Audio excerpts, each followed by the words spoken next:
Bonjour Luc Châtel, merci d'être avec nous ce matin dans la matinale week-end sur iTélé. Évidemment, c'est un jour important pour vous. Vous êtes secrétaire général intérimaire de l'UMP.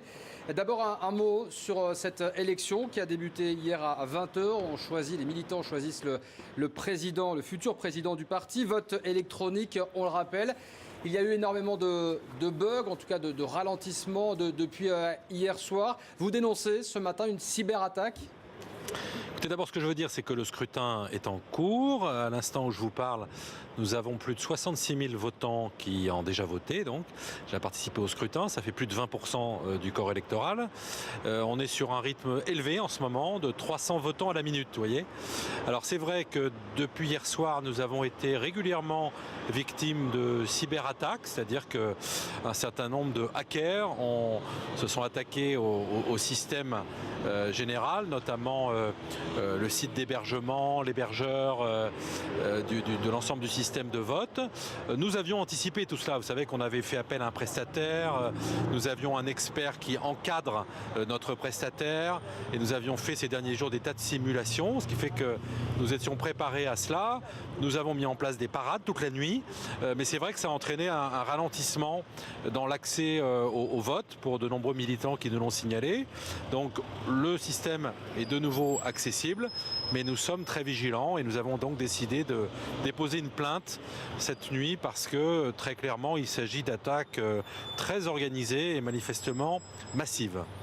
Si des hackers peuvent bloquer le site, est-ce que vous craignez qu'ils ne puissent aussi intervenir sur le vote ou est-ce que c'est totalement exclu selon vous ?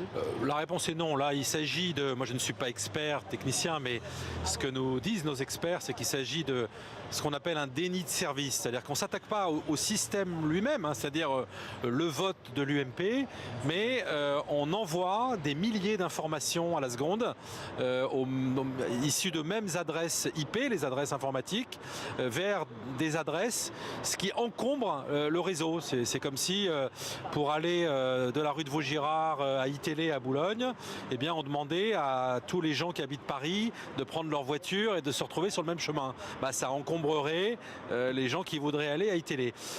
C'est la même chose, donc du coup ça ralentit l'accès au vote. Mais encore une fois, nous avons mis en place des parades toute la nuit. Je vous dis, là on a retrouvé un niveau de vote élevé, 300 votes à la minute. Et moi j'encourage nos militants à venir voter nombreux. Manifestement la participation devrait être assez élevée puisque 66 000 votants un peu avant 10 h du matin, c'est quelque chose d'élevé. Et ça prend fin à 20h ce soir. La campagne a été tendue parfois, en tout cas entre Alain Juppé et Nicolas Sarkozy. iTélé dévoile un sondage ce matin, un sondage Odoxa avec nos partenaires du Parisien. 68% des Français pensent que l'UMP va imploser après cette élection en raison de ses divisions. Et même un sympathisant UMP sur deux. Est-ce que c'est un risque aujourd'hui, Luc Châtel ? Écoutez, nous allons leur donner tort. Je sais qu'il y a beaucoup de gens qui aimeraient que l'UMP disparaisse. Pourquoi ? Parce que nous sommes la seule force d'espoir, d'alternance crédible aux yeux des Français.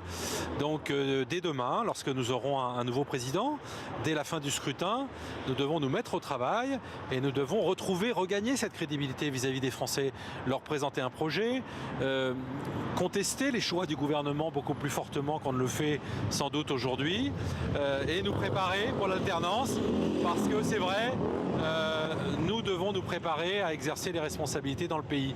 Donc c'est tout ce travail qui doit être fait. L'objectif de ce scrutin, c'était de tourner la page des 2 dernières années qu'on a connues et qui ont été, c'est vrai, très difficiles pour notre mouvement. Luc Châtel, vous êtes secrétaire général de l'UMP intérimaire jusqu'à ce soir 20h. Est-ce que vous souhaitez le rester, secrétaire général de l'UMP ? Vous savez, mon avenir importe peu. Moi, je me suis efforcé pendant les 5 mois de cette direction, d'abord d'entamer le redressement financier du mouvement. Il est en marche.